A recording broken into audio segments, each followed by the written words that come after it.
Hello everyone, কেমন আছেন সবাই?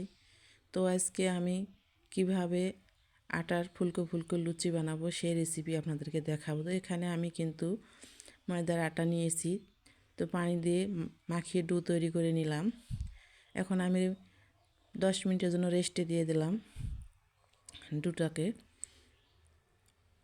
এখন আমি এই যে রেস্টে নেওয়া হয়ে গেছে, এখন আমি ঢাকনা উঠে ডোটাকে গোল গোল করে বল করে নিলাম, ছোট ছোট গোল গোল। তো এখন আমি এই বলগুলোকে লই বানিয়ে নিলাম।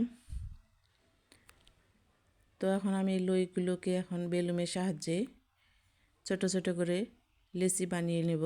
তো এই যে আমি বেলুনের সাহায্যে কিন্তু ছোট ছোট করে লেচি বানাইতেছি, দেখেন। তো এই যে আমি একদম গোল করে ছোট সাইজের লুচি বানিয়ে নিলাম। এভাবে করে আমি কিন্তু সবগুলো লই গোল গোল ছোট ছোট আকারে লুচি বানিয়ে নিয়েছি। এখন আমি এই লুচিগুলোকে কিভাবে তেলে ভাজবো আর ফুলকো ফুলকো বানাবো সেটাই আপনাদেরকে দেখাবো। তো এখন আমি ভাজার কাজে চলে আসলাম। কড়াইতে কিন্তু তেল দিয়ে দিয়েছি গরম করতে। আর এই যে লুচিগুলো কিন্তু রেখেছি, এখন আমি তেলে দিয়ে দিলাম ভাজতে।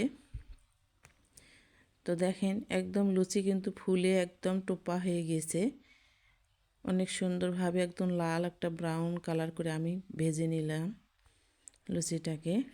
এভাবে আমি সবগুলো লুচি কিন্তু ভেজে নেব। আর সবগুলোই লুচি কিন্তু আমার এই যে ফুলকো ফুলকো একদম টোপা টোপা হয়ে ফুলে গেছে, অসাধারণ লুচি বানানো। এটাই আপনাদেরকে আজকে দেখালাম, আজকে ভিডিও এটুকুই।